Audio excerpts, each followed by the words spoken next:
श्रीगुरुभ्यो नमः। हरि ओम्। कृष्णाय वासुदेवाय हरये परमात्मने प्रणतक्लेशनाशाय गोविन्दाय नमो नमः। अभ्रमं भङ्गरहितम् अचलं विमलं सदा आनन्दतीर्थमतुलं भजे तापत्रयापहम्। तपो विद्या विरक्त्यादि सद्गुणौघाकरानहम् वादिराजगुरून् वन्दे हयग्रीवपदाश्रयान्। पूज्याय राघवेन्द्राय सत्यधर्मरथाय च भजतां कल्पवृक्षाय नमतां कामधेनवे। तपस्वाध्याय शुश्रूषा कृष्णपूजारतं मुनिं विश्वेशमिष्टदं वन्दे परिव्राट् चक्रवर्तिनम्। स्वस्त्यस्तु सताम् अशेषसन्मङ्गलानि भवन्तु। ಲಕ್ಷ್ಮೀನಾರಾಯಣರ ಶರಣೆಂಬೆ ಪಕ್ಷಿ ವಾಹನ್ನಾಗೆರಗುವೆ ಅನುದೀನ ರಕ್ಷಿಸಲಿ ನಮ್ಮ ವಧುವರರ. ರೋಗವ ನೀವ ವಾತ ಪಿತ್ತ ಶ್ಲೇಷ್ಮ ಆಗ ಕೂಡುವುದೇ ರಮೆಯೊಡನೆ ಭೋಗಿ ಸೋಭಾಗೆ ದುರಿತವ ನೆನೆವಾರೆ ಈ ಗುಣ ನಿಧಿಗೆ ಎಣೆಯುಂಟೆ. 35ನೇ ಪದ್ಯ. ಪರಮಾತ್ಮನಲ್ಲಿ ಯಾವುದೇ ದೋಷಗಳಿಲ್ಲ ಅಂತ ಹೇಳಿಕೊಂಡು ಬರ್ತಾ ಇದ್ದಾರೆ. ಪ್ರತಿಜ್ಞೆ ಮಾಡಿದ್ರು, ಕುಂದು ಎಳ್ಳಷ್ಟು ಇಲ್ಲದ ಮುಕುಂದ ಅಂತ ಹಿಂದೆ ಪ್ರತಿಜ್ಞೆಯನ್ನು ಮಾಡಿದ್ದಾರೆ 29ನೇ ಪದ್ಯದಲ್ಲಿ. ಪರಮಾತ್ಮನಲ್ಲಿ ಯಾವುದೇ ದೋಷಗಳಿಲ್ಲ ಅನ್ನುವುದನ್ನ ಹೀಗೆ ಕ್ರಮವಾಗಿ ಸಮರ್ಥನೆ ಮಾಡ್ತಾ ಹೋಗ್ತಾ ಇದ್ದಾರೆ. ಈಗ ಆಕ್ಷೇಪ ಏನು ಅಂದ್ರೆ, ಪರಮಾತ್ಮ ಪ್ರಳಯ ಕಾಲದಲ್ಲಿ ಅವನಿಗೆ ಹಸಿವೆ ಇಲ್ಲ, ನೀರಿಡಿಕೆ ಇಲ್ಲ, ಇಂತಹ ದೋಷಗಳಿಲ್ಲ ಅಂತ ಹಿಂದಿನ ಪದ್ಯಗಳಲ್ಲಿ ಹೇಳಿದ್ರು. ಪಶು ಮೊದಲಾದ ದೋಷವು ನೆನೆಯಾದು ಅಂತ ಹಸಿವು ಮೊದಲಾದ ದೋಷಗಳನ್ನ ಪರಮಾತ್ಮನಿಗೆ ಆಲೋಚನೆ ಮಾಡಬೇಡಿ ಅಂತ ಹೇಳಿದ್ರು. ಅದಕ್ಕೆ ಈಗ ಕೆಲವೊಮ್ಮೆ ನಮಗೂ ಹಸಿವಾಗಲ್ಲ. ನಮಗೆ ಯಾಕೆ ಹಸಿವಾಗಲ್ಲ ಅಂದ್ರೆ, ತಿಂದಿದ್ದು ಜಾಸ್ತಿ ಆಗಿ ಅದು ಅಜೀರ್ಣ ಆದಾಗ, ತಿಂದಿದ್ದು ಜಾಸ್ತಿ ಆದ್ರೆ ಶ್ಲೇಷ್ಮ ಅಧಿಕವಾಗುತ್ತೆ, ಅಂದ್ರೆ ಕಫ ಜಾಸ್ತಿ ಆಗುತ್ತೆ. ಕಫ ಜಾಸ್ತಿ ಆಯ್ತು ಅಂದ್ರೆ ತಿಂದಿದ್ದು ಜೀರ್ಣ ಆಗಲ್ಲ. ತುಂಬಾ ಶೀತ ಇದ್ದವರಿಗೆ ಆಹಾರ ಕಡಿಮೆ ಹೋಗುತ್ತೆ, ಕಫ ಅಧಿಕವಾದಾಗ ಆಹಾರ ಕಡಿಮೆ ಹೋಗುತ್ತೆ. ಹಾಗಾಗಿ ಪರಮಾತ್ಮ ಪ್ರಳಯ ಕಾಲದಲ್ಲಿ ಭಯಂಕರ ಆಹಾರವನ್ನ ಸ್ವೀಕಾರ ಮಾಡಿಬಿಟ್ಟಿದ್ದಾನೆ. ಹಾಗಾಗಿ ತಿಂದಿದ್ದು ಅಧಿಕವಾಗಿದೆ, ಆದ್ರಿಂದ ಹಸಿವೆ ನೀರಡಿಕೆಗಳಿಲ್ಲ ಅಂತ ಒಂದು ಕುಚೋದ್ಯ ಅಂತಾರೆ ಇದಕ್ಕೆ. ಇದೇನು ಯಾವುದೇ ಸಿದ್ಧಾಂತದ ಪೂರ್ವ ಪಕ್ಷ ಅಲ್ಲ, ಸುಮ್ನೆ ಒಂದು ಕುಚೋದ್ಯ ಮಾಡೋದು, ಕಿಂಡಲ್ ಮಾಡೋದು ಅಂತಾರೆ. ಆ ತರ ಒಂದು ಕುಚೋದ್ಯವನ್ನ ಮಾಡೋದು. ದೇವರಿಗೆ ಪ್ರಳಯ ಕಾಲದಲ್ಲಿ ತುಂಬಾ ಭಕ್ಷಣ ಮಾಡಿದ್ದಾನಾದ್ರಿಂದ ಅವನಿಗೆ ಹಸಿವೆ ನೀರಡಿಕೆಗಳಿಲ್ಲ ಅಂತ. ಅದಕ್ಕೆ ಉತ್ತರ ರೂಪವಾಗಿ ಈ ಪದ್ಯವನ್ನ ಹೇಳ್ತಾ ಇದ್ದಾರೆ. ರೋಗವ ನೀವ ವಾತ ಪಿತ್ತ ಶ್ಲೇಷ್ಮ ಆಗ ಕೂಡುವುದೇ ರಮೆಯೊಡನೆ. ಎಲ್ಲಾ ರೋಗಗಳಿಗೂ ಮೂಲ ಕಾರಣ ಒಂದು ವಾತ, ಇನ್ನೊಂದು ಪಿತ್ತ, ಇನ್ನೊಂದು ಶ್ಲೇಷ್ಮ ಅಂದ್ರೆ ಕಫ. ಈ ಶಾರೀರಿಕ ದೋಷಗಳು, ಈ 3 ದೋಷಗಳಿಂದ ರೋಗಗಳು ಬರುತ್ತೆ. ಪ್ರಳಯ ಕಾಲದಲ್ಲಿ ಮೊದಲನೆಯದ್ದು ಪರಮಾತ್ಮನ ದೇಹ ಪಾಂಚಭೌತಿಕ ದೇಹ ಅಲ್ಲ, ಅದರಲ್ಲಿ ವಾತ ಪಿತ್ತ ಶ್ಲೇಷ್ಮ ಅನ್ನುವ ವ್ಯವಸ್ಥೆಯೇ ಇಲ್ಲ. ಪ್ರಳಯ ಕಾಲದಲ್ಲಿ ಮತ್ತೆ ಪಂಚಭೂತಗಳ ಸಂಬಂಧ ಇಲ್ಲ. ಹಾಗಾಗಿ ಪ್ರಳಯ ಕಾಲದಲ್ಲಿ ಇದನ್ನು ಹೇಳುವುದು ಹೇಗೆ? ಪರಮಾತ್ಮನಿಗೆ ಮತ್ತೆ ರಮೆಯೊಡನೆ ಭೋಗಿಸುವವಗೆ ದುರಿತವ ನೆನೆವರೆ. ರೋಗಗಳಿಗೆ ಮೂಲ ಕಾರಣವಾದದ್ದು ಪಾಪ. ಅತಿಯಾದ ರೋಗ ಇದ್ದಾಗ ಸ್ತ್ರೀ ಸಂಘ ಅನ್ನುವುದು ಇರೋದಿಲ್ಲ. ಪರಮಾತ್ಮ ಪ್ರಳಯ ಕಾಲ ಪೂರ್ಣ ಲಕ್ಷ್ಮಿಯ ಜೊತೆಗೆ ವಿಹಾರವನ್ನು ಮಾಡ್ತಾನೆ. ನೀವು ಹೇಳಿದಂತೆ ಅಜೀರ್ಣ ಮೊದಲಾದ ರೋಗ ಇದ್ದಾಗ ಸ್ತ್ರೀಯರ ಜೊತೆಗೆ ಸಂತೋಷದಿಂದ ಕಾಲ ಕಳೀಲಿಕ್ಕಾಗುತ್ತಾ? ಪರಮಾತ್ಮ ಪ್ರಳಯ ಕಾಲದಲ್ಲಿ ಸಂತೋಷದಿಂದ ಲಕ್ಷ್ಮಿಯ ಜೊತೆಗೆ ಸಂಭ್ರಮದಿಂದ ವಿಹಾರವನ್ನು ಮಾಡ್ತಾನೆ. ರಮೆಯೊಡನೆ ಭೋಗಿಸುವವನಿಗೆ ದುರಿತವ ನೆನೆವರೆ. ದುರಿತ ಅಂದ್ರೆ ಪಾಪ. ಪಾಪ ನಿಮಿತ್ತದಿಂದ ರೋಗಗಳು ಬರುತ್ತೆ. ಅವನಿಗೆ ಪಾಪವೇ ಇಲ್ಲ, ಪಾಪ ನಿಮಿತ್ತವಾದ ರೋಗಗಳಿಲ್ಲ. ಆಮೇಲೆ ಇನ್ನ ಬೇರೆ ಯಾವುದೇ ರೀತಿಯಾದ ತನ್ನ ಭೋಗಗಳಿಗೆ ಕೊರತೆ ಇಲ್ಲ. ಇಂತಹ ಗುಣನಿಧಿಯಾದ ಪರಮಾತ್ಮನಿಗೆ ಎಣೆಯುಂಟೆ? ಅವನಿಗೆ ಸಮಾನರಾದವರು ಯಾರಾದ್ರೂ ಇದ್ದಾರಾ ಅಂತ ಈ ಸಾಮಾನ್ಯವಾಗಿ ಈ ಶ್ಲೋಕದ ತಾತ್ಪರ್ಯ. ಇದನ್ನೊಂದು ಸ್ವಲ್ಪ ತುಂಬಾ ಮುಖ್ಯವಾದ ಅಂಶಗಳನ್ನ ಇಲ್ಲಿ ವಿಚಾರ ಮಾಡಬೇಕು ಅಂದ್ರೆ, ಎಲ್ಲಾ ರೋಗಗಳಿಗೂ ನಮ್ಮ ಬದುಕಿಗೆ ಈಗ ಬಹುತೇಕ ಇಲ್ಲಿ ಪಾಠಕ್ಕೆ ಬಂದ ಬಹುತೇಕ ವ್ಯಕ್ತಿಗಳಿಗೆ ಏನಾದ್ರೂ ಒಂದು ರೋಗ ಇರುತ್ತೆ. ಅಂದ್ರೆ ಕೈ ಕಾಲು ನೋವು ಇರಬಹುದು, ಮಾನಸಿಕ ಚಿಂತೆ ಇರಬಹುದು. ಅದು ಇದ್ದವರೇ ಹೆಚ್ಚು ವೇದಾಂತಗಳಲ್ಲಿ ಆಸಕ್ತರಾಗಿರ್ತಾರೆ. ತುಂಬಾ ಭೋಗ ಪ್ರಪಂಚದಲ್ಲಿ ಆಸಕ್ತರಾದವರು, ನಿರೋಗಿಗಳಾದವರಿಗೆ ವೇದಾಂತ ಅಷ್ಟು ಬೇಗ ಅರ್ಥವೂ ಆಗಲ್ಲ, ಅವರು ಆಗಮಿಸುವುದೂ ಇಲ್ಲ. ಏನಾದ್ರೂ ಒಂದು ಸ್ವಲ್ಪ ಅಲ್ಪ ಸ್ವಲ್ಪ ಚಿಂತೆಗಳು ಇದ್ದೇ ಇರುತ್ತೆ. ಕೊನೆ ಚಿಂತೆ ಏನಿರುತ್ತೆ ಅಂದ್ರೆ, ಅಯ್ಯೋ ಇಷ್ಟೊಂದು ಆಯುಷ್ಯ ಹರಣ ಆಗ್ತಾ ಇದೆ, ಭಗವತ್ ಚಿಂತನೆ ಮಾಡಬೇಕು ಅನ್ನುವ ಚಿಂತೆ ಆದ್ರೂ ಇರುತ್ತೆ. ಇದಕ್ಕೆಲ್ಲ ಕಾರಣ ಏನು ಅಂದ್ರೆ, ಪೂರ್ವ ಜನ್ಮದ ಪಾಪಗಳ ನಿಮಿತ್ತದಿಂದ ಮಾನಸಿಕವಾದ ಚಿಂತೆಗಳು, ಶಾರೀರಿಕ ರೋಗಗಳು ಬರುತ್ತೆ. ಆ ರೋಗಗಳಿಗೆ ಕಾರಣ ಅದು ಪ್ರಧಾನ. ಆಯುರ್ವೇದ ಶಾಸ್ತ್ರದಲ್ಲೂ ಹೇಳ್ತಾರೆ, ನಾಸ್ತಿ ರೋಗೋ ವಿನಾ ದೋಷೈಹಿ ಅಂತ. ದೋಷಗಳಿಲ್ಲದೆ ರೋಗಗಳು ಬರಲ್ಲ. ಅದು ದೋಷಗಳು ಅಂದ್ರೆ ಯಾವುದು? ಒಂದು ಕರ್ಮದಿಂದ ಹುಟ್ಟುವ ದೋಷಗಳು, ರೋಗಗಳು. ಆಮೇಲೆ ದೋಷಜ ರೋಗಗಳು, ಉಭಯಜ ರೋಗಗಳು ಅಂತ. ಅಂದ್ರೆ ಜನ್ಮಾಂತರದ ಕರ್ಮದಿಂದ ಈ ಜನ್ಮದಲ್ಲಿ ರೋಗ ಬರುತ್ತೆ. ಇನ್ನೊಂದು ದೋಷಜ ಅಂದ್ರೆ ವಾತ ಪಿತ್ತ ಕಫ, ಇದು ಮೂರಲ್ಲಿ ಒಂದು ಸರಿಯಾದ ಬ್ಯಾಲೆನ್ಸ್ ಇರಬೇಕು. ರೋಗಸ್ತು ದೋಷ ವೈಷಮ್ಯಂ ದೋಷ ಸಾಮ್ಯಂ ಅರೋಗತ ಅಂತ. ಅಂದ್ರೆ ಮೂರು ದೋಷಗಳು ಸಮಾನವಾಗಿದ್ದಾಗ ಆರೋಗ್ಯ ಸರಿಯಾಗಿರುತ್ತೆ. ಸಮ ಪ್ರಮಾಣದಲ್ಲಿದ್ರೆ ಆರೋಗ್ಯ. ಅಂದ್ರೆ ವಾತ ಪಿತ್ತ ಕಫ ಅನ್ನುವುದು ಮೂರು ಸಮ ಪ್ರಮಾಣದಲ್ಲಿರ್ಬೇಕು. ಅದ್ರಲ್ಲಿ ಯಾವುದೋ ಒಂದು ಜಾಸ್ತಿ ಆಯ್ತು ಅಂದ್ರೆ ಅವಾಗ ಪಿತ್ತ ಜಾಸ್ತಿ ಆಗುತ್ತೆ, ಕಫ ಜಾಸ್ತಿ ಆಗುತ್ತೆ, ವಾತ ಜಾಸ್ತಿ ಆಗುತ್ತೆ. ಈ ಮೂರಲ್ಲಿ ಒಂದು ಇನ್ಬ್ಯಾಲೆನ್ಸ್ ಆದ್ರೂ ಕೂಡ ಅದು ಸಮಸ್ಯೆ ಆಗುತ್ತೆ. ಅದಕ್ಕೆ ಕಾರಣ ಒಂದು ಜನ್ಮಾಂತರದ ಕರ್ಮ, ಇನ್ನೊಂದು ನಮ್ಮ ದೇಹದಲ್ಲಿರುವಂತಹ ವಾತ ಪಿತ್ತ ಕಫ ಅನ್ನುವ ಪ್ರಕೃತಿ, ಅದು ದೋಷದಿಂದ ಉಂಟಾಗಿದ್ದು. ಅಥವಾ ಉಭಯಜ ಅಂತ, ಅಂದ್ರೆ ಜನ್ಮಾಂತರದ ಕರ್ಮವೂ ಕಾರಣವಾಗಿದೆ, ನಮ್ಮ ದೇಹದಲ್ಲಿ ಪಿತ್ತ ವಿಕಾರವೂ ಆಗಿದೆ. ಈಗ ಕೆಲವು ನೋಡಿ, ಈಗ ನಾನು 3 ವರ್ಷದಿಂದ ಟ್ರೀಟ್ಮೆಂಟ್ ತಗೊಳ್ತಾ ಇದ್ದೀನಿ, ಗುಣ ಆಗ್ತಾ ಇಲ್ಲ ಅಂತ ಹೇಳ್ತಾರೆ. ಅದಕ್ಕೆ ಎರಡೂ ಕಾರಣ. ಒಂದು ನಮ್ಮ ದೇಹದಲ್ಲಿರುವಂತಹ ವಾತ ಪಿತ್ತ ಕಫಗಳ ಇನ್ಬ್ಯಾಲೆನ್ಸ್ ಕಾರಣ ಆಗಿರುತ್ತೆ, ಇನ್ನೊಂದು ಜನ್ಮಾಂತರದ ಕರ್ಮ ಕಾರಣ ಆಗಿರುತ್ತೆ. ನಾನು ಎಲ್ಲೋ ಹೋಗಿದ್ದೆ, ಸ್ವಲ್ಪ ಇನ್ಫೆಕ್ಷನ್ ಆಯ್ತು, ಜ್ವರ ಬಂತು, 3 ದಿನದಲ್ಲಿ ಪರಿಹಾರ ಆಯ್ತು ಅಂದ್ರೆ ಅದನ್ನ ದೋಷಜ ಅಂತ ಕರೀತಾರೆ. ಅದು ಜನ್ಮಾಂತರದ ಕರ್ಮವನ್ನೆಲ್ಲ ತುಂಬಾ ಎಳೆದು ತರಬೇಕಾಗಿಲ್ಲ.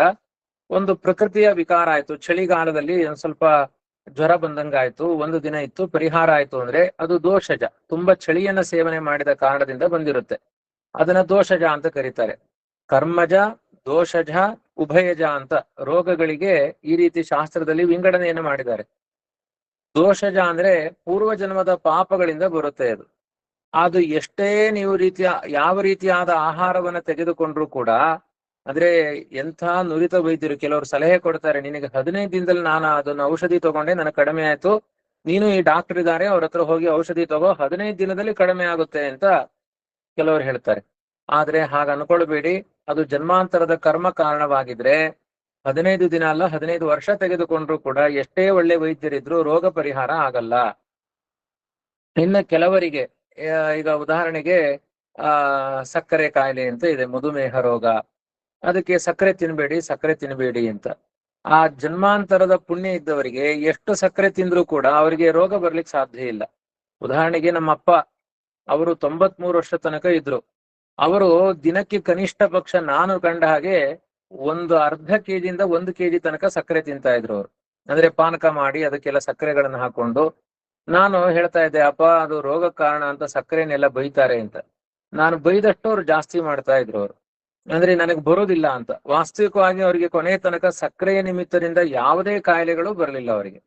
ಅದಕ್ಕೆ ಹೇಳ್ತಾರೆ, ಪೂರ್ವ ಜನ್ಮದ ಪುಣ್ಯ ಇದ್ದವರಿಗೆ ಎಂಥ ವಿಪರೀತವಾದ ಆಹಾರವನ್ನ ಸೇವನೆ ಮಾಡಿದ್ರು ಕೂಡ ರೋಗ ಬರಲ್ಲ.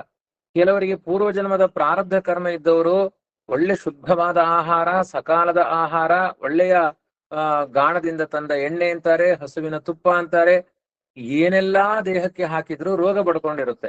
ಆದ್ರಿಂದ ಇದಕ್ಕೆ ಕಾರಣ ಪೂರ್ವ ಜನ್ಮದ ಕರ್ಮ ಕಾರಣ. ಇದನ್ನ ಚರಕ ಸುಶ್ರುತಗಳಲ್ಲಿಯೂ ಕೂಡ ಹೀಗೆ ವಿಧಾನ ಮಾಡಿದ್ದಾರೆ. ಜನ್ಮಾಂತರದ ಕರ್ಮಗಳ ನಿಮಿತ್ತದಿಂದ ಬಂದಿರುವ ರೋಗಗಳಾದ್ರೆ ಅದಕ್ಕೊಂದಷ್ಟು ಪ್ರಾಯಶ್ಚಿತ್ತಗಳನ್ನೆಲ್ಲ ಮಾಡಿ ಆಮೇಲೆ ಔಷಧಿ ಸೇವನೆ ಮಾಡಿ ಅಂತ. ಇವತ್ತು ಸಮಗ್ರ ವೈದ್ಯಕೀಯ ಹೇಗಿದೆ ಅಂದ್ರೆ, ಪ್ರಾರಬ್ಧ ಕರ್ಮಗಳ ಬಗ್ಗೆ ಆಲೋಚನೆಯನ್ನೇ ಮಾಡದೆ ನೇರ ಔಷಧಿಯನ್ನು ಕೊಡುವ ಪದ್ಧತಿಗೆ ಬಂದ್ಬಿಟ್ಟಿದ್ದಾರೆ. ಆಯುರ್ವೇದವೂ ಹಾಗೆ ಆಗಿದೆ. ವಾಸ್ತವಿಕವಾಗಿ ಆಯುರ್ವೇದ ಹೇಗಿರಬೇಕು ಅಂದ್ರೆ, ಒಬ್ಬ ಚೆನ್ನಾಗಿ ನುರಿತ ಜ್ಯೋತಿಷ್ಕ ಇರಬೇಕು, ಅವನ ಪಕ್ಕದಲ್ಲಿ ಅವನೇ ಆಯುರ್ವೇದವನ್ನು ತಿಳಿದಿರಬೇಕು, ಅಥವಾ ಅವನ ಪಕ್ಕದಲ್ಲಿ ಆಯುರ್ವೇದ ವೈದ್ಯ ಇರಬೇಕು. ಅವಾಗ ಸರಿಯಾಗುತ್ತೆ. ಇದನ್ನ ಚರಕದಲ್ಲೇ ಹೇಳ್ತಾರೆ. ಈಗ ಉದಾಹರಣೆಗೆ ಒಂದು ಚರ್ಮದ ರೋಗ ಬಂತು. ಚರ್ಮದ ರೋಗ ಬಂದಾಗ ಒಂದಷ್ಟು ಅದಕ್ಕೆ ಚಿಕಿತ್ಸಾ ವಿಧಾನಗಳನ್ನ ಹೇಳಿದ್ದಾರೆ. ಇಂತಿಂತ ಔಷಧಿಗಳ ಸೇವನೆಯಿಂದ ಈ ರೋಗ ಪರಿಹಾರ ಆಗುತ್ತೆ ಅಂತ ಹೇಳಿದ್ದಾರೆ. ಆದ್ರೆ ಎಷ್ಟೋ ಜನಕ್ಕೆ ಆ ಚರ್ಮದ ರೋಗ ಕೆರಿತಾನೇ ಇರ್ತಾರೆ, ರೋಗ ಪರಿಹಾರ ಆಗೋದೇ ಇಲ್ಲ. ಸುಬ್ರಹ್ಮಣ್ಯಕ್ಕೆ ಹೋಗಿ ಬಂದೆ ಅಂತ ಹೇಳ್ತಾರೆ, ಇನ್ನೇನೇನೋ ಔಷಧಿಗಳನ್ನು ತೆಗೆದುಕೊಂಡೆ ಅಂತ ಹೇಳ್ತಾರೆ, ಚರ್ಮದ ರೋಗ ಪರಿಹಾರ ಆಗಿಲ್ಲ ಅಂತ ಹೇಳ್ತಿರ್ತಾರೆ. ಅದಕ್ಕೆ ಚರಕ ಸುಶ್ರುತಗಳಲ್ಲಿ ಹೇಳ್ತಾರೆ, ವಾಗ್ಭಟ ಹೇಳ್ತಾನೆ, ಏನಿಲ್ಲ, ಮಹಾಭಾರತದಲ್ಲಿ ವ್ಯಾಸರು ಹೇಳ್ತಾರೆ, ಇದೆಲ್ಲ ಇರ್ಲಿ, ಮಹಾಭಾರತದಲ್ಲಿ ವೇದವ್ಯಾಸ ದೇವರು ಹೇಳ್ತಾರೆ, ನೀವು ಚರ್ಮ ರೋಗ ಬಂದಾಗ ಒಂದು ಬಂಗಾರ ದಾನ ಮಾಡಿ. ಯಾಕೆಂದ್ರೆ ಯಾರು ಹಿಂದಿನ ಜನ್ಮದಲ್ಲಿ ಬಂಗಾರವನ್ನ ಕಳ್ಳತನ ಮಾಡಿದ್ದಾರೆ ಅವರಿಗೆ ಚರ್ಮ ರೋಗ ಬರುತ್ತೆ ಅಂತ ಹೇಳಿದ್ದಾರೆ. ಮಹಾಪಾತಕಗಳಲ್ಲಿ ಒಂದು ಬಂಗಾರದ ಕಳ್ಳತನ. ಆ ಜನ್ಮಾಂತರದ ಪಾಪ ಚರ್ಮ ರೋಗ ರೂಪದಲ್ಲಿ ಕಾಡಿಸ್ತಾ ಇರುತ್ತೆ ಅದು. ಹಾಗಾಗಿ ನಮಗೆ ಚಿಕಿತ್ಸೆ ಬರಬೇಕು, ಅದು ಗುಣ ಆಗಬೇಕು ಅಂದ್ರೆ ಮೊದಲು ಒಂದು ಬಂಗಾರದ ದಾನ ಮಾಡಿ ಆಮೇಲೆ ಔಷಧಿಯನ್ನ ಸೇವನೆ ಮಾಡಿ ಅಂತ ಹೇಳಿದ್ದಾರೆ. ಈ ರೀತಿಯಾಗಿ ಮಾಡಿದಾಗ ರೋಗ ಬೇಗ ಪರಿಹಾರ ಆಗುತ್ತೆ ಅಂತ. ಹಾಗೆ ಅನೇಕ ರೀತಿಯಾದ ಅನ್ನದಾನಗಳು, ಆಮೇಲೆ ಅನೇಕ ರೀತಿಯ ಲೋಕೋಪಕಾರಗಳು, ಇದನ್ನೆಲ್ಲ ಮಾಡಿ ಔಷಧಿಯನ್ನ ಸೇವನೆ ಮಾಡಿದ್ರೆ ಬೇಗ ಗುಣ ಆಗುತ್ತೆ ಅಂತ. ಹೀಗೆ ಕರ್ಮಜ ರೋಗಗಳು ಅಂತ ಆದಾಗ ಕರ್ಮಗಳನ್ನ ಅನುಷ್ಠಾನ ಮಾಡಿಯೇ ಔಷಧಿಗಳನ್ನ ಸೇವನೆ ಮಾಡಬೇಕು ಅಂತ ನಿಯಮ ಇದೆ. ಇವತ್ತೇನಾಗಿದೆ, ರೋಗ ಬಂತು ಅಂದ ತಕ್ಷಣ ಮೆಡಿಕಲ್ ಶಾಪಿಗೆ ಹೋಗ್ತೀವಿ, ಡಾಕ್ಟರ್ ಹತ್ರ ಹೋಗ್ತೀವಿ, ಅವ್ರು ಕೊಟ್ಟಿರುವ ಮಾತ್ರೆಯನ್ನು ತಿಂತಾ ಇರ್ತೀವಿ. ಅದು ಗುಣ ಆಗಬೇಕು ಅಂತ ನಿಯಮ ಇಲ್ಲ, ಸ್ವಲ್ಪ ಸಮಯ ಆಗಿರುತ್ತೆ, ಮತ್ತೆ ಅದು ಹಾಗೆ ಅಭಿವ್ಯಕ್ತಿಯನ್ನ ಹೊಂದುತ್ತೆ. ಹಾಗಾಗಿ ಪೂರ್ವ ಜನ್ಮದ ಪುಣ್ಯ ಇದ್ದವರಿಗೆ ಎಂಥ ಆಹಾರ ಸೇವನೆ ಮಾಡಿದ್ರೂ ಕೂಡ ರೋಗಗಳು ಬರಲ್ಲ. ಪೂರ್ವ ಜನ್ಮದ ಕರ್ಮ ಇದ್ದವರಿಗೆ, ದುಷ್ಕರ್ಮ ಇದ್ದವರಿಗೆ ಎಂಥ ಒಳ್ಳೆಯ ಔಷಧಿಗಳನ್ನು ತೆಗೆದುಕೊಂಡ್ರೂ ರೋಗ ನಿವೃತ್ತಿ ಆಗಲ್ಲ. ಅದಕ್ಕೆ ಪ್ರಬಲವಾಗಿ ಕಾರಣವಾದದ್ದು ಕರ್ಮಜನ್ಯವಾದ ಒಂದು ಫಲ, ಅದು ರೋಗಗಳಿಗೆ ಮೂಲವಾದದ್ದು. ಏನೋ ಒಳ್ಳೆಯ ಆರೋಗ್ಯ ಬರಬೇಕು ಅಂದ್ರೆ ಜನ್ಮಾಂತರದ ಕರ್ಮಗಳು ಸರಿಯಾಗಿರಬೇಕು, ಚಿಕಿತ್ಸೆಗಳಿಂದ ಅದು ಪರಿಣಾಮ ಆಗಲ್ಲ. ಇನ್ನ ಉಭಯಜ ರೋಗಗಳಿಗೆ ಉಭಯಜ ಚಿಕಿತ್ಸೆಗಳು ಅಂದ್ರೆ ಪ್ರಾಯಶ್ಚಿತ್ತನೂ ಬೇಕಾಗುತ್ತೆ, ಔಷಧಿಯೂ ಸ್ವೀಕಾರ ಮಾಡಬೇಕಾಗುತ್ತೆ.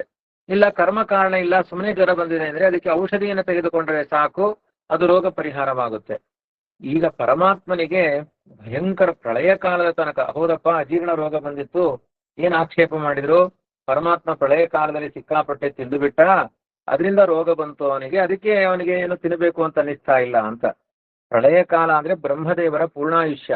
ಪ್ರಳಯ ಕಾಲದಲ್ಲಿ ಬ್ರಹ್ಮದೇವರ ಕಾಲ ಪೂರ್ಣಾಯುಷ್ಯದಷ್ಟು ಅವನು ಆಹಾರವನ್ನು ಯಾಕೆ ಸ್ವೀಕಾರ ಮಾಡಲಿಲ್ಲ ಅಂದ್ರೆ ಅದಕ್ಕೆ ಅವನಿಗೆ ತಿಂದಿದ್ದ ಅಧಿಕವಾದ ಕರ್ಮ ಇತ್ತು ಅಂತ ಹೇಳಿ ಕಾಲ. ತಿಂದಿದ್ದ ಜಾಸ್ತಿ ಆಗಿದ್ರೆ 1 ದಿನ 2 ದಿನದ ಕರ್ಮ ಅದು.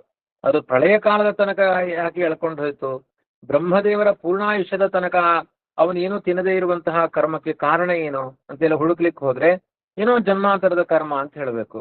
ಪರಮಾತ್ಮನಿಗೆ ಯಾವ ಕರ್ಮವೂ ಇಲ್ಲ. ಯಾಕೆಂದ್ರೆ ನಕರ್ಮಣ ವರ್ಧತೆ ನೌಕನೀಯಾನ್ ಅಂತ ಶ್ರುತಿ ಹೇಳ್ತಾ ಇದೆ. ಪರಮಾತ್ಮನಿಗೆ ಕರ್ಮದಿಂದ ದೊಡ್ಡಸ್ತಿಕೆ, ಕರ್ಮದಿಂದ ಜಘನ್ಯತೆ ಅಂದ್ರೆ ಅಧಮನಾಗುವುದು. ಕರ್ಮದಿಂದ ಸಣ್ಣವನಾಗಲ್ಲ, ಕರ್ಮದಿಂದ ದೊಡ್ಡವನಾಗಲ್ಲ ಅಂತ ಪರಮಾತ್ಮನಿಗೆ ವ್ಯವಸ್ಥೆ ಇದ್ದಾಗ ಅವನಿಗೆ ಎಲ್ಲಿ ಪಾಪ ಕರ್ಮದ ವ್ಯವಸ್ಥೆಯನ್ನು ಹೇಳ್ತೀರಿ? ಆದ್ರಿಂದ ಪರಮಾತ್ಮನಿಗೆ ಪೂರ್ವಜನ್ಮದ ಪಾಪಗಳ ಹಿನ್ನೆಲೆಯನ್ನ ಆಕ್ಷೇಪ ಮಾಡಲಿಕ್ಕೆ ಬರೋದಿಲ್ಲ. ಮತ್ತೆ ವಾತಾಪಿತ್ತ ಶ್ಲೇಷ್ಮ ಅನ್ನುವ ವ್ಯವಸ್ಥೆ ಪ್ರಳಯ ಕಾಲದಲ್ಲಿ ಇರ್ಲಿಕ್ಕೆ ಸಾಧ್ಯವೇ ಇಲ್ಲ. ಯಾಕೆಂದ್ರೆ ವಾತಪಿತ್ತ ಶ್ಲೇಷ್ಮ ಅಧಿಕವಾಗುವುದು ಆಹಾರದ ವ್ಯವಸ್ಥೆಯಿಂದ. ಪ್ರಳಯ ಕಾಲದಲ್ಲಿ ಯಾವುದೇ ಆಹಾರಗಳೇ ಇಲ್ಲ, ಆಹಾರ ವೈಷಮ್ಯ ಹೊಂದಿ ರೋಗಕ್ಕೆ ಕಾರಣವಾಯಿತು ಅಂತ ಹೇಳಬೇಕು. ಪ್ರಳಯ ಕಾಲದಲ್ಲಿ ಪಂಚಭೂತಗಳೇ ಲಯ ಆಗಿದೆ, ಆದ್ರಿಂದ ಆಹಾರದ ವೈಷಮ್ಯವನ್ನು ಹೇಳಲಿಕ್ಕೆ ಬರೋದಿಲ್ಲ. ಆದ್ರಿಂದ ವಿಶೇಷವಾಗಿ ವಾಗ್ಭಟ ಹೇಳ್ತಾನೆ, ರೋಗಸ್ತು ದೋಷ ವೈಷಮ್ಯಂ ದೋಷ ಸಾಮ್ಯಂ ಅರೋಗತ ಅಂತ. ಅಂದ್ರೆ ದೋಷಗಳು ವಿಷಮವಾಗಿದ್ರೆ ಅವಾಗ ಏನಾಗುತ್ತೆ, ರೋಗಗಳು ಬರುತ್ತೆ. ವಾತಾಪಿತ್ತ ಶ್ಲೇಷ್ಮ ಎಲ್ಲವೂ ಇರಬೇಕು ದೇಹದಲ್ಲಿ. ಒಂದು ಅಧಿಕವಾಯಿತು ಅಂದ್ರೂ ಅದನ್ನ ವಾತರೋಗ, ಪಿತ್ತರೋಗ, ಕಫರೋಗ ಅಂತೆಲ್ಲ ಹೇಳ್ತಾರೆ. ಆದ್ರಿಂದ ಪರಮಾತ್ಮನಿಗೆ ಇಂತಹ ರೋಗ ವೈಷಮ್ಯಕ್ಕೆ ಕಾರಣವಾದ ಪದಾರ್ಥಗಳೇ ಇಲ್ಲ ಅಂದ ಮೇಲೆ ಅವನಿಗೆ ಯಾವ ರೀತಿ ರೋಗಕ್ಕೂ ಅವಕಾಶ ಇಲ್ಲ. ಪ್ರಳಯ ಕಾಲದಲ್ಲಿ ಇಷ್ಟು ಮಾತ್ರ ಅಲ್ಲ, ತುಂಬಾ ರೋಗಗ್ರಸ್ತರಾದವರು ಭೋಗದ ಶಕ್ತಿಯನ್ನ, ರೋಗೇ ಭೋಗ ಭಯಂ ಅಂತ ಒಂದು ಪ್ರಸಿದ್ಧವಾದ ಮಾತು. ರೋಗ ಬಂದವರಿಗೆ ಭೋಗ ಅನುಭವಿಸಲಿಕ್ಕಾಗಲ್ಲ ಅಂತ ಒಂದು ಪ್ರಸಿದ್ಧವಾದ ಮಾತಿದೆ. ಆದರೆ ಪರಮಾತ್ಮ ಸಮಗ್ರ ಪ್ರಳಯ ಕಾಲದಲ್ಲಿ ಯಾವುದೇ ರೀತಿಯಾದ ಭೋಗವನ್ನೇ ಅನುಭವಿಸ್ತಾ ಇದ್ದಾನೆ. ಆದ್ರಿಂದ ಅವನಿಗೆ ರೋಗ ಇಲ್ಲ ಅಂತ ಇದರಿಂದ ನಾವು ನಿರ್ಣಯ ಮಾಡಬಹುದಾಗಿದೆ. ಆದ್ರಿಂದ ಪರಮಾತ್ಮನಿಗೆ ರಮೆ ಎರಡನೇ ಅಂದ್ರೆ ಅವನಿಗೆ ಭೋಗ ಇಲ್ಲ ಅಂತ ಹೇಳಲಿಕ್ಕೆ ಏನು ಕಾರಣ ಹೇಳಬೇಕು? ಪರನಾರಿ ಸಂಘ ಮಾಡಿಬಿಟ್ಟಿದ್ದಾನೆ, ಆ ಕರ್ಮ ಇರಬೇಕು ಅಂತ. ಪರಮಾತ್ಮ ಪರನಾರಿ ಸಂಘ ಅನ್ನುವ ದೋಷವೇ ಪರಮಾತ್ಮನಿಗಿಲ್ಲ. ಯಾಕೆಂದ್ರೆ ಎಷ್ಟು ಜನ ಹೆಣ್ಮಕ್ಕಳ ಸಂಬಂಧವನ್ನು ಮಾಡಿದ್ರು ಅದರಲ್ಲೆಲ್ಲ ಲಕ್ಷ್ಮೀ ದೇವಿಯ ಜೊತೆಗೆ ಕ್ರೀಡಿಸಿದ್ದಾನೆ. ಅವರ ಸಾನ್ನಿಧ್ಯದ ಜೊತೆಗೆ, ಲಕ್ಷ್ಮೀ ದೇವಿಯ ಸಾನ್ನಿಧ್ಯದ ಜೊತೆಗೆ ಅವನು ವಿಹಾರ ಮಾಡಿದ್ದಾನೆ ಹೊರತು ಯಾವ ಹೆಣ್ಣಿನ ಬಗ್ಗೆಯೂ ಕೂಡ ಅವನು ಅನ್ಯಥಾ ಸಂಬಂಧವನ್ನು ಇಟ್ಟುಕೊಳ್ಳೋದಿಲ್ಲ. ಸ್ವರಮಣ ವಾಸ್ತವಿಕವಾಗಿ ಲಕ್ಷ್ಮೀ ದೇವಿಯ ಸಂಬಂಧದಿಂದ ಸಂತೋಷ ಅಂತಲೂ ಹೇಳೋದಿಲ್ಲ. ಯಾಕೆಂದ್ರೆ ಆ ರಮೆಗೆ ಸಂತೋಷವನ್ನು ಕೊಡುವ ವ್ಯಾಪಾರಕ್ಕೆ ಭೋಗ ಅಂತ ಕರೆದಿದ್ದಾರೆ ಹೊರತು ಅವನಿಗೆ ಯಾರಿಂದಲೂ ಸುಖ ಆಗುತ್ತೆ ಎನ್ನುವುದು ಇದು ತಪ್ಪಾದ ಕಲ್ಪನೆ. ಯಾಕೆಂದ್ರೆ ಅದನ್ನೇ ಸ್ವರಮಣ ಅಂತ ಕರೆದಿದ್ದಾರೆ. ತನ್ನಿಂದಲೇ ತನ್ನ ಸುಖವನ್ನು ಅನುಭವಿಸ್ತಾನೆ ಹೊರತು ಇನ್ನೊಂದು ವಸ್ತುವಿನಿಂದ ಸುಖ ಅಂತ ಹೇಳಿದ್ರೆ ಅವನಲ್ಲಿ ಒಂದು ಅಲ್ಪತೆ ಬಂತು, ಅದರ ಅಧೀನ ಅಂತ ಆಗಿಬಿಟ್ಟ. ಈಗ ನಮ್ಮನ್ನು ಸಂತೋಷಪಡಿಸುವ ಕೆಲವು ವಸ್ತುಗಳಿದೆ, ಅದಿದ್ದಾಗ ಸಂತೋಷ ಆಗುತ್ತೆ ಅಂದ್ರೆ ಅದಿಲ್ಲದೆ ಇದ್ರೆ ನ್ಯೂನತೆ ಇದೆ ಅಂತ ಅರ್ಥ ಆಗುತ್ತೆ. ಪರಮಾತ್ಮನಿಗೆ ಲಕ್ಷ್ಮಿಯಿಂದಲೇ ಸುಖ ಅಂತ ಹೇಳಿದ್ರೆ ಲಕ್ಷ್ಮಿ ಇಲ್ಲದೆ ಇದ್ದಾಗ ಅವನಿಗೆ ದುಃಖ ಆಗುತ್ತೆ ಅಂತ ಹೇಳಿದಂತೆ ಆಗುತ್ತೆ. ಲಕ್ಷ್ಮಿಗೂ ಪರಮಾತ್ಮನಿಗೂ ವಿಯೋಗ ಇಲ್ಲ, ಆದ್ರೆ ಲಕ್ಷ್ಮಿಯಿಂದ ಜನ್ಯವಾದದ್ದಲ್ಲ ಅವನ ಸುಖ. ಪರಮಾತ್ಮನ ಸುಖ ಲಕ್ಷ್ಮಿಯಿಂದ ಹುಟ್ಟುವ ಸುಖ ಅಲ್ಲ ಅದು. ಹಾಗಾದ್ರೆ ಲಕ್ಷ್ಮಿಯ ಜೊತೆಗೆ ಭೋಗವನ್ನು ಅನುಭವಿಸ್ತಾನೆ ಅಂದ್ರೆ ಅರ್ಥ ಏನು? ಆಚಾರ್ಯರು ಹೇಳ್ತಾರೆ, ರಮಯ ರಮಣಂ ತಸ್ಮಾತ್ ರಮಾಯ ರತಿಪಾತ್ರತ ಅಂತ. ಲಕ್ಷ್ಮೀದೇವಿಯ ಜೊತೆಗೆ ಪರಮಾತ್ಮ ರಮಿಸ್ತಾನೆ ಅಂತ ಹೇಳಿದ್ರೆ ಏನರ್ಥ? ರಮೆಗೆ ರತಿಯನ್ನ ನೀಡ್ತಾನೆ ಅಂತ ಅರ್ಥ. ಅವಳ ಸಂತೋಷಕ್ಕೆ ಕಾರಣನಾಗ್ತಾನೆ. ವಸ್ತುತಃ ಪರಮಾತ್ಮನಿಗೆ ಸ್ತ್ರೀ ರೂಪದಿಂದ ಲಕ್ಷ್ಮಿಯ ಜೊತೆಗೆ ವಿಹಾರವನ್ನು ಮಾಡ್ತಾನೆ. ಶರಮಣನಾದರೂ ಕೂಡ ರಮೆಯನ್ನು ಯಾಕೆ ಭಗವಂತ ಅರೆಸಿದ ಅಂದ್ರೆ ಅದನ್ನ ಹರಿಕಥಾನುಸಾರದಲ್ಲೂ ಹೇಳ್ತಾರೆ. ಕೃಪೋದಧಿಯು ಸ್ವೀಕರಿಸಿದನು ಲೋಕಾರಿಪನು ಭಿಕ್ಷುಕನ ಮನೆ ಯೌತಣವ ಕೊಂಬಂತೆ ಅಂತ.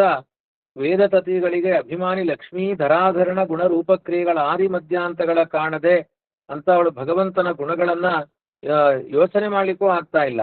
ಆದ್ರಿಂದ ಭಗವಂತ ಕರುಣಾ ಸಮುದ್ರನಾಗಿದ್ದಾನೆ. ಆದ್ರಿಂದ ಲಕ್ಷ್ಮಿ ಕೊಡುವ ಔತಣ, ಪ್ರಳಯ ಕಾಲದ ಸಂತೋಷ ಏನಿದೆ ಅದನ್ನ ಸ್ವೀಕಾರ ಮಾಡ್ತಾನೆ. ಹೇಗೆ ಸ್ವೀಕಾರ ಮಾಡ್ತಾನೆ ಅಂದ್ರೆ ಭಿಕ್ಷುಕನ ಮನೆಯ ಔತಣವನ್ನು ಲೋಕಾಧಿಪನು ಸ್ವೀಕರಿಸುವಂತೆ.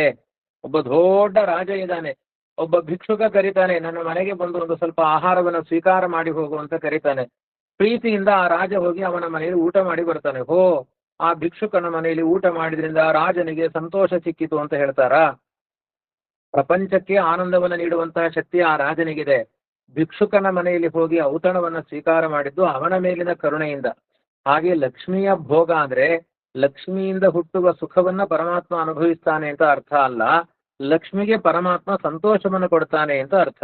ಲಕ್ಷ್ಮಿಗೆ ಆ ಭಿಕ್ಷುಕನ ಮನೆಯ ಔತಣವನ್ನು ಸ್ವೀಕಾರ ಮಾಡಿದಂತೆ ಸಂತೋಷವನ್ನು ಉಂಟು ಮಾಡ್ತಾನೆ ಅಂತ ಅರ್ಥ. ಆದ್ರಿಂದ ಪರಮಾತ್ಮನಿಗಿಂತಹ ದೋಷಗಳನ್ನ ಹೇಳಬಾರದು. ಅಜೀರ್ಣ ಬಂದಿದೆ, ಆದ್ರಿಂದ ಅವನಿಗೆ ಆ ಭೋಗದ ಶಕ್ತಿ ನಾಶ ಆಗಿದೆ ಅಂತ ಹೇಳಲಿಕ್ಕಾಗಲ್ಲ. ಯಾಕೆಂದ್ರೆ ಲಕ್ಷ್ಮೀ ದೇವಿಯ ಜೊತೆಗೆ ಅವನು ಭೋಗಾಸಕ್ತನಾಗಿದ್ದಾನಾದ್ರಿಂದ, ಭೋಗಾಸಕ್ತ ಅನ್ನೋದಕ್ಕೆ ಅರ್ಥ ನಾನೀಗ ಹೇಳಿದ್ದೇನೆ ಆಯ್ತಾ. ಆದ್ರಿಂದ ಭೋಗಾಸಕ್ತನಾಗಿದ್ದಾನಾದ್ರಿಂದ ಅವನಿಗೆ ರೋಗವೂ ಇಲ್ಲ. ರೋಗ ಬಂದಾಗ ಭೋಗದ ವ್ಯವಸ್ಥೆ ಇರುವುದಿಲ್ಲ, ಆದ್ರಿಂದ ಅದಕ್ಕೂ ಅವಕಾಶ ಇಲ್ಲ. ಇದಕ್ಕೊಂದು ದೃಷ್ಟಾಂತ ಹೇಳುವುದಾದ್ರೆ, ಭಗವಂತನಿಗೆ ಅಜೀರ್ಣ, ದೇವತೆಗಳಿಗೂ ಕೆಲವೊಮ್ಮೆ ಅಜೀರ್ಣ ಅನ್ನುವ ರೋಗ ಇದೆ. ಅದಕ್ಕೆ ಕರ್ಮವೂ ಕಾರಣ ಆಗಿರುತ್ತೆ. ಅದಕ್ಕೊಂದು ಕಥೆ ಏನು ಅಂದ್ರೆ, ಶ್ವೇತಕೇತು ಅಂತ ಒಬ್ಬ ರಾಜ, ಅವನು 12 ವರ್ಷಗಳ ಕಾಲ ಯಜ್ಞ ಮಾಡಿ ವಸೋರ್ಧಾರ ಅಂತ ಒಂದು ಮಂತ್ರ, ಆ ವಸೋರ್ಧಾರ ಅನ್ನುವ ಮಂತ್ರದಿಂದ ನಿರಂತರ ಅಗ್ನಿಯಲ್ಲಿ ತುಪ್ಪದ ಧಾರೆಯನ್ನು ಹೋಮಿಸಿದನಂತೆ. ಅದರಿಂದ ಅಗ್ನಿದೇವನಿಗೆ 12 ವರ್ಷಗಳ ಕಾಲ ನಿರಂತರ ಧಾರಾಕಾರವಾಗಿ ಸುರಿದ ಆ ತುಪ್ಪವನ್ನು ತಿಂದು ಅಜೀರ್ಣ ರೋಗ ಉಂಟಾಯ್ತಂತೆ. ಅಜೀರ್ಣ ರೋಗ ಪರಿಹಾರ ಆಗಬೇಕು ಅಂತ ಮತ್ತೆ ಅವನ ದೇವರಲ್ಲಿ ಪ್ರಾರ್ಥನೆ ಮಾಡಿದ. ಆವಾಗ ಅರ್ಜುನನನ್ನು ಮುಂದಿಟ್ಟುಕೊಂಡು ಭಗವಂತ ಕಾಂಡವ ವನ ದಹನ ಮಾಡಿದ. ಕಾಂಡವ ವನದಲ್ಲಿ ಅನೇಕ ರೀತಿಯಾದ ಸಸ್ಯಗಳಿತ್ತು, ಅನೇಕ ರೀತಿಯಾದ ಮೆಡಿಸನ್ ಟ್ರೀಗಳಿತ್ತು, ಒಳ್ಳೆಯ ಔಷಧೀಯ ವೃಕ್ಷಗಳಿತ್ತು. ಅದನ್ನೆಲ್ಲ ತಿಂದ ಅಗ್ನಿದೇವ, ಆಮೇಲೆ ಅಜೀರ್ಣ ರೋಗ ಪರಿಹಾರವಾಯಿತು ಅಂತ ಒಂದು ಕಥೆಯನ್ನ ಮಹಾಭಾರತದಲ್ಲಿ ಕೇಳ್ತೇವೆ. ಅಗ್ನಿದೇವನಿಗೆ ಅಜೀರ್ಣ ರೋಗ ಯಾಕೆ ಬಂತು? ಎಲ್ಲಾ ದೇವತೆಗಳು ಕೂಡ ಅವರವರ ಆಹುತಿಯನ್ನು ನೇರವಾಗಿ ಪಡೆದುಕೊಳ್ಳಿಕ್ಕಾಗಲ್ಲ. ಒಂದು ಪ್ರಸಿದ್ಧವಾದ ವೇದದ ಮಾತೇನು ಅಂದ್ರೆ, ಅಗ್ನಿಮುಖಾವೈ ದೇವಾಹ ಪಾಣಿಮುಖಾವೈ ಪಿತರಹ ಅಂತ. ದೇವತೆಗಳಿಗೆ ಆಹುತಿ ಅಗ್ನಿಯ ಮುಖದಲ್ಲಿ ಹಾಕಿದ್ರೆ ದೇವತೆಗಳಿಗೆ ಅದು ಸಿಗುತ್ತಂತೆ. ಇನ್ನ ಪಿತೃದೇವತೆಗಳಿಗೆ ಆಹಾರ ಸಿಗಬೇಕು ಅಂದ್ರೆ ಬ್ರಾಹ್ಮಣನ ಕೈಯಲ್ಲಿ ಆಹುತಿಯನ್ನು ಹಾಕಬೇಕು. ಪಾಣಿಮುಖಾವೈ ಪಿತರಹ, ಪಾಣಿಮುಖ ಅಂದ್ರೆ ಬ್ರಾಹ್ಮಣನ ಹಸ್ತದಲ್ಲಿ ಆಹಾರವನ್ನು ಸ್ವೀಕಾರ ಮಾಡುವವರು ಪಿತೃದೇವತೆಗಳು. ಹಾಗಾಗಿ ಒಬ್ಬ ಅತಿಥಿ ಬಂದು ನಮ್ಮ ಮನೆಯಲ್ಲಿ ಊಟ ಮಾಡಿದ ಅಂದ್ರೆ ಪಿತೃಗಳು ತೃಪ್ತರಾದ್ರು ಅಂತ ಅರ್ಥ. ಪಿತೃತೃಪ್ತಿಗಾಗಿ ಬ್ರಾಹ್ಮಣ ಭೋಜನ ಅಂತ. ಯಾವುದೇ ಅತಿಥಿಗಳಿಗೆ ಅನ್ನ ಹಾಕಿದ್ರು ಪಿತೃಗಳ ದೇವತೆಗಳು ತೃಪ್ತರಾಗ್ತಾರೆ. ಇನ್ನು ಅಗ್ನಿಮುಖದಲ್ಲಿ ಆಹುತಿಯನ್ನು ಹಾಕಿದ್ರೆ ದೇವತೆಗಳು ತೃಪ್ತರಾಗ್ತಾರೆ. ಹಾಗಾಗಿ ಎಲ್ಲಾ ದೇವತೆಗಳ ಆಹಾರವನ್ನ ಪೋಸ್ಟ್ಮ್ಯಾನ್ ಕೆಲಸವನ್ನ ಅಗ್ನಿದೇವನಿಗೆ ಅವನಿಗೆ ದಾನ ಮಾಡಬೇಕು. ಎಲ್ಲಾ ದೇವತೆಗಳಿಗೂ ಆಹಾರವನ್ನ ಅಗ್ನಿದೇವ ದಾನ ಮಾಡ್ತಾ ಇದ್ದ. ಒಂದು ಬಾರಿ ಏನ್ ಮಾಡಿದ್ರು, ಅಗ್ನಿದೇವ ಏನ್ ಮಾಡಿದ ಅಂತ ಹೇಳಿದ್ರೆ ದೇವತೆಗಳಿಗೆ ಹೇಳಿದ, ನಾನು ನಿಮ್ಮ ಕೆಲಸವನ್ನ ಮಾಡ್ತಾನೆ ಇದ್ದೇನೆ, ಯಾರ್ಯಾರೋ ಕೊಡುವ ಆಹುತಿಗಳು ಇಂದ್ರಾಯ ಸ್ವಾಹ, ಚಂದ್ರಾಯ ಸ್ವಾಹ, ಯಮಾಯ ಸ್ವಾಹ ಅಂತ ಏನೇನೆಲ್ಲ ಆಹುತಿಗಳನ್ನ ಕೊಡ್ತಾರೆ, ನಾನು ನಿಮಗೆ ಪ್ರಾಮಾಣಿಕವಾಗಿ ತಂದು ಕೊಡ್ತಾ ಇದ್ದೇನೆ. ಆದ್ರೆ ನೀವು ನನಗೇನು ಇನ್ಕ್ರಿಮೆಂಟ್ ಕೊಟ್ಟಿಲ್ಲ ಅಂತ ಗಲಾಟೆ ಮಾಡ್ತಾರಲ್ಲ, ಕೆಲಸ ತುಂಬಾ ಮಾಡ್ತಾ ಇದ್ದೇವೆ, ನಮಗೆ ಸಂಬಳ ಸಾಕಾಗಲ್ಲ ಅಂತ. ಅದೇ ತರ ಅಗ್ನಿದೇವ ದೇವತೆಗಳಲ್ಲಿ ಹೇಳಿದ, ಒಂದು ಪ್ರಯಾಜ ಅನುಯಾಜ ಅಂತ ಪ್ರತಿ ಯಾಗದಲ್ಲಿಯೂ ಕೂಡ ಆಹುತಿಗಳಿದೆ. ಪ್ರಯಾಜ ಆಹುತಿ, ಅನುಯಾಜ ಆಹುತಿಗಳು ಅಂತ ಇದೆ. ಅದು ತುಂಬಾ ರುಚಿಕರವಾದ ಆಹುತಿಗಳು. ಅದು ನನಗೆ ಪ್ರತಿ ಯಜ್ಞದಲ್ಲಿಯೂ ನಾನು ನಿಮಗೆ ಉಪಕಾರ ಮಾಡುವುದರಿಂದ, ಪ್ರತಿ ಯಜ್ಞದ ಆಹುತಿಯನ್ನು ದೇವತೆಗಳಿಗೆ ಸಮರ್ಪಣೆ ಮಾಡುವುದರಿಂದ ಅದಕ್ಕೆ ಪ್ರತಿಯಾಗಿ ನನಗೆ ಪ್ರಯಾಜ ಅನುಯಾಜ ಅಂತ 2 ಆಹುತಿಗಳನ್ನ ನನಗೆ ನೀಡಬೇಕು ಅಂತ ದೇವತೆಗಳನ್ನ ನಿರ್ಬಂಧನ ಮಾಡಿದ. ನೀವು ನನಗೆ ಕೊಡ್ಲೇಬೇಕು ಅಂತ. ಅವರು ಕೊಟ್ರು. ಪ್ರಯಾಜ ಅನುಯಾಜ ಅನ್ನೋ ಆಹುತಿಗಳು ನಿನಗೆ ಲಾಭ ಆಗಲಿ ಅಂತ ವರವನ್ನೇನೋ ಕೊಟ್ರು. ಆದ್ರೆ ಕೋಪದಿಂದ ಶಾಪವನ್ನು ಕೊಟ್ರು. ಏನಂತ, ನಮ್ಮ ಉದ್ದೇಶ ಇಲ್ಲದೆ ನೀನಾಗಿ ಬೇಡಿ ನಮ್ಮ ಹತ್ರ ಬಲಾತ್ಕಾರವಾಗಿ ಆಹುತಿಗಳನ್ನ ಸ್ವೀಕಾರ ಮಾಡಿದೆ, ಆದ್ರಿಂದ ನಿನಗೆ ಬಲವೆಲ್ಲ ನಾಶವಾಗಿ ಹೋಗಲಿ, ತಿಂದದ್ದು ಜೀರ್ಣ ಆಗುವುದು ಬೇಡ ಅಂತ ಶಾಪವನ್ನು ಕೊಟ್ಟು, ಒಳ್ಳೆ ಬಿಸಿಬೇಳೆ ಹುಳಿ ಹಾಕ್ಬಿಟ್ಟು ನಿಮಗೆ ಇದು ಜೀರ್ಣ ಆಗುವುದು ಬೇಡ ಅಂತ ಶಾಪ ಹಾಕಿದ ಹಾಗೆ. ಅದು ದೇವತೆಗಳಲ್ಲಿ ಇದು ಅಪರಾಧ ಮಾಡಿಯೇ ಪಾಪ ಕಟ್ಟಿಕೊಂಡಿದ್ದ ಅಗ್ನಿದೇವ. ಅಂದ್ರೆ ಬಲಾತ್ಕಾರ ಮಾಡಿದ್ದ. ದೇವತೆಗಳು ಪ್ರಸನ್ನರಾಗಿ ಕೊಟ್ಟ ಆಹುತಿಗಳಲ್ಲ ಅದು. ಆದ್ರಿಂದ ಈ ಶ್ವೇತಕೇತು ಅನ್ನುವ ರಾಜ 12 ವರ್ಷಗಳ ಕಾಲ ವಸೋರ್ಧಾರ ಅನ್ನುವ ಮಂತ್ರದಿಂದ ತುಪ್ಪದ ಆಹುತಿಯನ್ನು ನೀಡಿದಾಗ ಅಗ್ನಿದೇವನಿಗೆ ಅಜೀರ್ಣ ರೋಗ ಬಂತು. ಅಜೀರ್ಣ ರೋಗಕ್ಕೆ ಕಾರಣವಾದದ್ದು ಯಾವುದು ಅಂದ್ರೆ, ಪ್ರಯಾಜ ಅನುಯಾಜ ಅನ್ನುವ ಆಹುತಿಗಳನ್ನ ಬಲಾತ್ಕಾರವಾಗಿ ದೇವತೆಗಳಿಂದ ಪಡೆದುಕೊಂಡ ಪಾಪಕರ್ಮವೇ ಅಜೀರ್ಣ ರೋಗಕ್ಕೆ ಕಾರಣವಾಯಿತು. ಅವನ ಬಲ ನಾಶ ಆಯಿತು. ಆಮೇಲೆ ಭಗವಂತನ ಅನುಗ್ರಹದಿಂದ ಖಾಂಡವ ವನವನ್ನು ದಹನ ಮಾಡಿ ತನ್ನ ಅಜೀರ್ಣ ರೋಗವನ್ನು ಪರಿಹಾರ ಮಾಡಿಕೊಂಡ ದೇವರ ಅನುಗ್ರಹದಿಂದ ಅಂತ ಮುಂದಿನ ಕಥೆ ಇದೆ.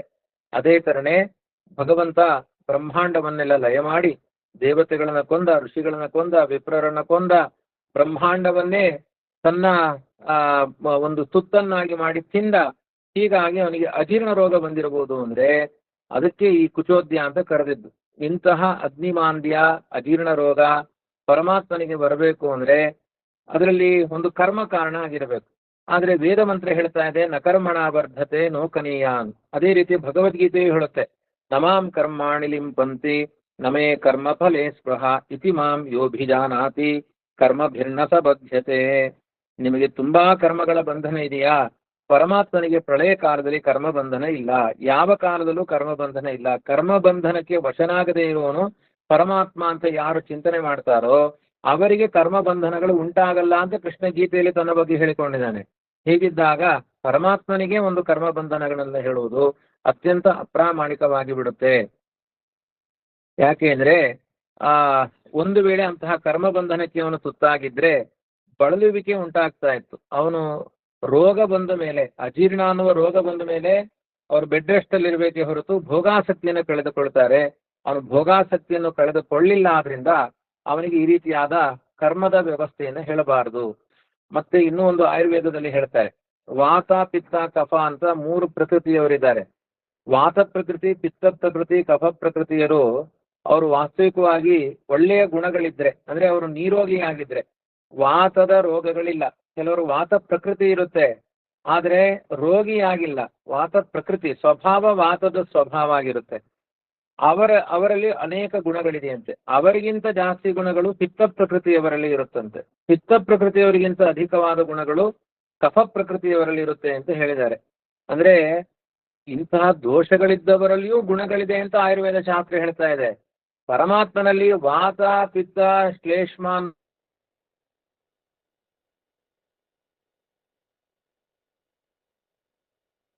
ದೋಷಗಳೇ ಇಲ್ಲ. ದೋಷಗಳಿದ್ದವರಲ್ಲಿಯೂ ಕೂಡ ಒಂದು ಅಧಿಕವಾದ ಗುಣಗಳನ್ನ ಹೇಳಿದ್ದಾರೆ, ಕಫ ಪ್ರಕೃತಿ.